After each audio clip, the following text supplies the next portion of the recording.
Hi, welcome to Redwood Coast Studios, where we meet and interview fascinating local people and find out about the projects that they have going on that are making the world a better place. And we discuss and analyze world events and current news from a fact-based, common sense perspective and try to really get a handle on what's going on. Today, my inaugural guest on this show is one of my favorite people, my sister-in-law, Dr. Deidre Bass, who is a doctor where?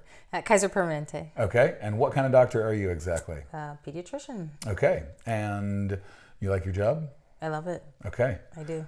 One of the main reasons I asked you on, number one, your family. I'm a very proud brother-in-law because I think healing people is one of the most noble things a person can do with their life. Yeah. Do you come from a family of doctors? I do. Okay. My dad's a doctor, and my sister is a doctor as well. And I have another cousin who is my dad's nephew. Okay, that's awesome. I don't think I knew about your dad's nephew. Okay. Good family. Okay. So, but very relevant to today's news, you tell us where you went to high school. I went to high school at Marjorie Stoneman Douglas High in Parkland, Florida. Okay, site of the tragic mass shooting just a little bit over a month ago where 17 people were killed. And so it's really very much in the news. You just took a trip to Florida? I did, yeah, about a week and a half ago. Just to visit family, but it just happened to be at the same time where people were gathering at the area to kind of see what had happened and pay respects to the victims. Okay, and did you go? Did you visit the school? I did. I visited for a brief moment. Okay. Yeah. And what was did your sister go also? She went, yes. I didn't go with her, but she went. Okay, and she's a graduate of there also? Yeah, she graduated 2 years before I did. Okay, and so what was the mood there?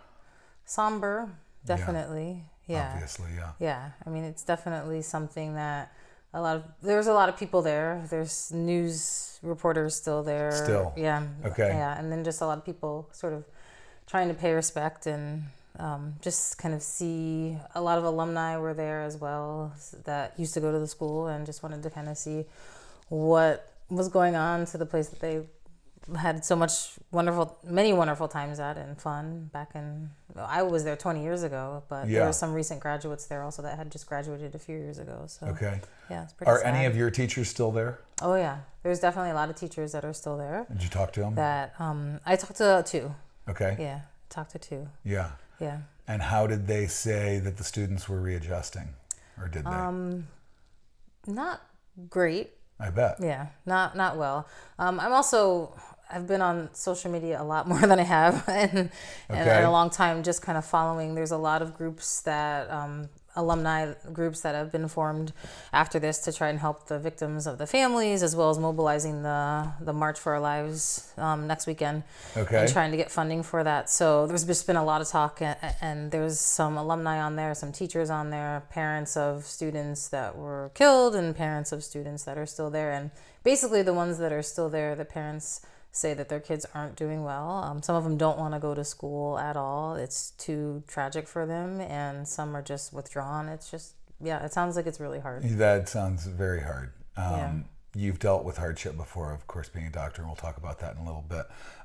In your experience as a student there, are you surprised at the political activism and how savvy and well-spoken the students are? Not really. I think with the times and how things have changed just with the generation, those kids are already in the mindset to be activists. And, the neighborhood is a rather well affluent neighborhood. And I feel as though those students have family members that, have kind of prepared them for this, as well as the teachers, of course, in the community. Because you can't get anywhere without having the proper support. And I think that because of the background that they've had, they have the platform to be able to do it. Okay, that's good. Yeah, I think the whole country is really impressed, or most of the country anyway. Gun control regulations. I don't think there are many more divisive topics in America. I mean, that's definitely right up there among, the things that divide Americans. And also, I think it's such a knee-jerk reaction. And so I want to read some facts, and then I'd like to get your opinion as a doctor. Right now you practice, we're in Sebastopol, California. If I could turn the camera around, you could see the bucolic apple orchards and vineyards. But where did you do your residency? I did my residency in Chicago. Okay. Yeah, and then I practiced in med school in Fort Lauderdale, Florida. Okay, so you've been to bigger cities that are much more, violent and Yes, so have a lot more definitely. crime. Yeah.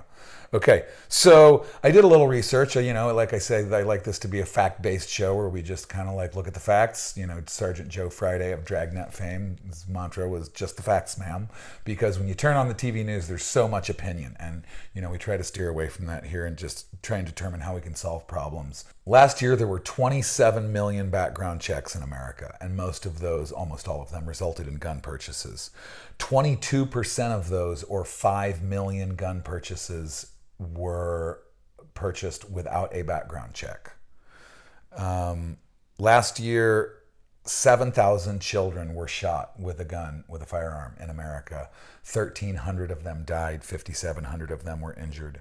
Overall, 70,000 Americans were shot with a firearm last year, 33,000 were killed. These are sort of mind-numbing statistics, but the ones I'm getting into I found a little bit more interesting, actually. 1/3 of the prisoners currently incarcerated for a gun crime would not have been prohibited from buying the gun that they used to commit the crime. They were not prohibited under current gun laws. One misdemeanor in your past with a gun, one violent misdemeanor, which does not prohibit you from buying a gun under federal law, makes you 7 times more likely to commit a crime with that gun that you purchased in the future. In the last 10 years, 2,500 people on the terrorism watch list of the NSA tried to buy a gun. What percentage of them do you think were successful? These are people on the terror watch list of Homeland Security. 2,500 tried to buy a gun. 50%. 91% of them were successful and bought that gun. Wow. On the terror watch list. Here are a list of people who are not prohibited under federal law currently from purchasing a firearm. People who have been convicted of a violent or gun-related misdemeanor. People with a history of drug or alcohol abuse. People who have committed any kind of juvenile offense, even a serious or gun-related juvenile offense, and many mentally ill people who have not been adjudicated or committed, but they are still diagnosed by their doctors as mentally ill. In 2008, in the famous Heller case, the Supreme Court ruled for the first time in U.S. history that individuals, in fact, could own a firearm. It was the first time in the more than 220-year history of the Second Amendment that the Supreme Court said that, yes, individual people can own a gun. It's not just a well-regulated militia. Individuals can own a gun. That opinion was written by the man considered to be the court's most conservative justice at the time, Antonin Scalia, and he said that law-abiding, responsible citizens may possess a firearm, but that right is not unlimited. And Justice Scalia and the rest of the members issued many presumptively lawful regulations, those are quotes, then even said that their list was not exhaustive. In other words, many other things may lawfully prohibit a person from buying a gun. And then the last little bit of reading I want to do here, the New England Journal of Medicine did a poll last year of 4,500 American adults, which is a pretty large sampling for a poll, and found the following support among Americans for prohibition of gun purchases. These numbers surprise me. 83% of Americans and 80% of gun owners support not allowing serious juvenile criminals from purchasing a gun. For people with 2 or more alcohol or drug-related crimes in the last 3 years, the support for prohibiting them from buying a gun is 75% of all Americans and 70% of gun owners. For publicly displaying a gun in a threatening manner, 71% of all Americans, including gun owners, are in favor of that. And among those on the terror watch list, 86% of all Americans and even 82% of NRA members support prohibiting those people from buying guns. Yet, according to federal law, none of those people are currently prohibited. Why do you think that is? So, crack in the system. Yeah. Yeah. I mean, that's sad, honestly. Yeah. Do those numbers surprise you? The numbers not the numbers from the New England Journal of Medicine, really, because I feel as though there's a lot of people that want some either sort of regulation or don't want people dying for no reason. Yeah. But I don't think the previous numbers about the killings surprise me at all, unfortunately. Yeah, I know. And it's I wasn't surprised by the numbers of gun violence, but I was surprised at how many Americans of both political parties, gun owners, non-gun owners, NRA members, non-NRA members, support regulations that are not in place, and as has been talked about ad nauseum on television and in newspapers, it's just the political will is just not there, and there's lots of theories on that. Can you share with us some of your experience with gunshot victims working as a doctor?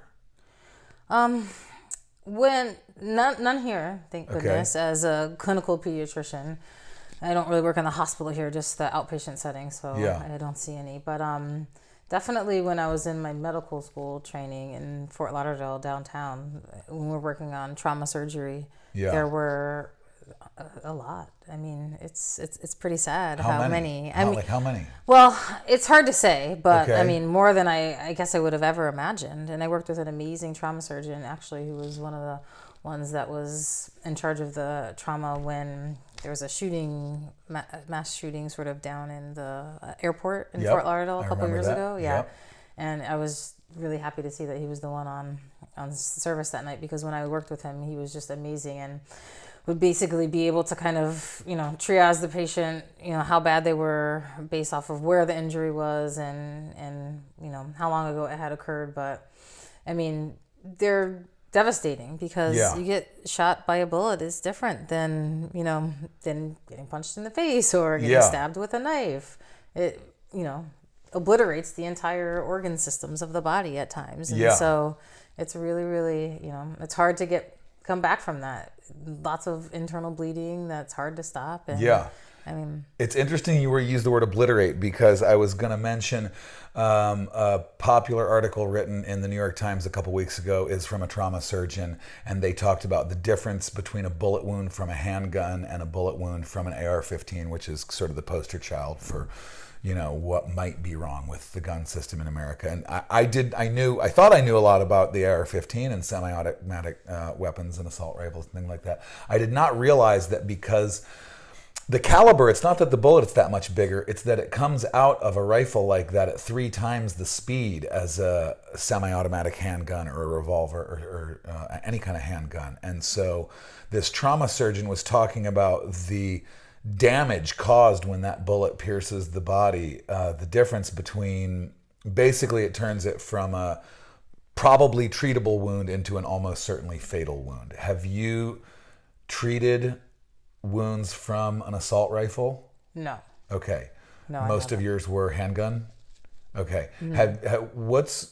And I know you can't speak for all doctors, but among the doctors that you know in your life, can I ask you, what's their position on gun control? Oh, of course, they don't want guns anywhere. I mean, that's so much trauma that they see in the hospital that could be prevented. Yeah. Yeah. Yeah. They don't want them at all. Do they support the Second Amendment? I think some do. Yeah. Okay. Yeah. Yeah. Do you believe in private gun ownership? I do. Yeah, me too. Okay. And I think, I don't want to get too much opinion here, but I think here's 2 examples of people, I have owned a gun in the past. Do you have family members that own guns? I do too. Mm-hmm. I think I have several family members that own guns. I think, like us, a lot of Americans believe in gun ownership. Right. What's your main problem with the system today, if I could ask you? I think basically all the information that you read in terms of being able to kind of figure out who is a proper person to be able to own a gun. Okay. Those background checks should be done. And they are, but they should be filtered to the point where the people that seemingly have problems or some sort of issue are not obtaining them. Okay. At all. And do you, I've been doing some research, I think, as we all have, the gun show loophole, as it's called, which is really a misnomer. I don't think a lot of Americans are aware that, do you know that we could drive to Nevada in 4 hours to a gun show next weekend and buy a gun with no background check whatsoever? Yeah, at the gun show, yeah. Yeah, I did not really realize. I'm a former social studies teacher. I knew that there were some loopholes, but I didn't know that the loophole is is absolute. It's like you can go buy a handgun or a rifle or an AR-15 or a Bushmaster, which was used in Sandy Hook, with no background check whatsoever at these gun shows. And so all I'm hearing on the news is the debates between more gun control. No, don't take our guns away. There's guns in the system, but it seems like I haven't heard very much common sense debate on the news. There's not much. Yeah. You would agree? Yeah, there's not much. Yeah, because, they're talking about passing even the most minimal of laws, but it seems to me there are laws in place. NICS, the National Instant Background Check System, isn't very well kept up. I know the Sutherland Springs, Texas shooter a few months ago had committed a crime while in the Navy, I think, but was not. The Navy didn't report his crime. Either the Navy or the Air Force did not report his crime. So, there are systems in place. They're not kept up very well. But this gun show exemption, of private sales seems to me, until that's dealt with. I mean, I'm getting on my soapbox for a little bit. Until we include 100% of gun sales in America to all of the same regulations, it's a joke to me. Yeah, it's not going to work. Yeah. And I think that also, just talking about, the background checks that are already in place, for me as a pediatrician, I think that this is an amazing public health issue, not only from the standpoint of people are dying, but in terms of the mental health issues that I see in kids and teenagers that I'm sure just span on until, adulthood. But there are a lot of kids that come in with issues, getting bullied at school, having a hard time with family or whatnot, many different things. Yeah. And the parents a lot of times are involved, and we try to do as much as you can. They see therapists, they see psychologists, sometimes they're even medicated. They're in treatment rehab programs for drugs, alcohol, depression, whatever it is, and sometimes even sent away to, homes outside of the state to get treatment, and they just don't get better. And whether it's a fault in, the medical system, or just, a fault on the other side in terms of, them getting a handle on guns and causing problems like at Marjorie Stoneman Douglas High School. It's just, there's many angles to look at this of where the problem's coming from, and that's just one of them. Are you allowed to report? Because I know, there's a tremendous amount of privacy protection from a doctor-patient, perspective.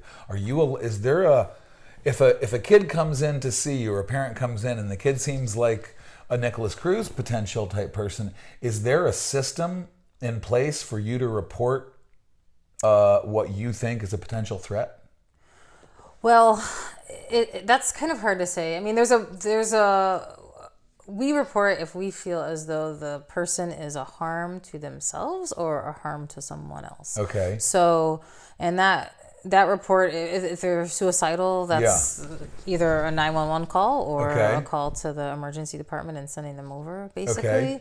Okay. Same thing if we feel as though, or if they say they're going to, or they want to harm somebody. What if you just think they're a little crazy? Then we offer all those other services that I just talked about, sending them directly to in that office visit, not letting them go home, sending them directly to the psychiatry department so they can get help. But if we do feel as though they're a threat to themselves at that moment in time, we send them to the emergency room. Okay. Yeah. But go ahead. Yeah, that's another issue, is that in the emergency room, then if for some reason the doctors feel as though the kid is okay there and they're not saying they're a threat to themselves at that moment in time, then it's kind of brushed off and they get sent home. But once in a while they are in the hospital, they get sent up to the hospital because of it. Would they ever be reported to law enforcement as someone to keep an eye on?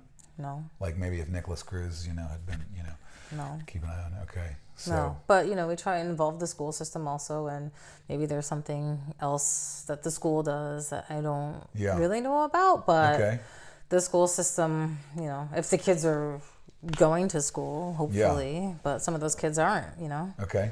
they're squatters with friends. They're, they've dropped out. They're doing whatever. They're in juvenile hall at times and in and out of that. So, Yeah, I've taught some of those kids. Yeah. So we have a lot of work to do. What I want to stress probably in every episode of this show is, please, people, all the viewers, all your friends, all your family, know who your congressional representatives are, and really get involved in your local government, your state government, your national government. You have a state senator, you have a state assembly person, and you have 3 Congress people, 1 representative and 2 senators. And I've known people who have worked in congressional offices as staffers and assistants, and your Congress people really do care what you think. And there's a perception in American society that Congress only cares about money. They care about money a lot, and they need that money to buy ads to get votes. Votes are what they care about the most. And if we can convince them that we will vote a certain way without money for ads, then they don't worry as much about that money. So letting them know how you feel really does have an effect. And I think I've heard that from congressional members of both parties and from their staffers, and across the political spectrum, your congresspeople really do care what you think. So learn their names, learn their phone numbers, call them, and make your voice heard, and we can maybe solve some of these problems. You got any final words? Just be smart about guns, basically. All right. Thank you, Deidre. Thank you. All right. Thank you. Tune in next time to Redwood Coast Studio. Bye-bye.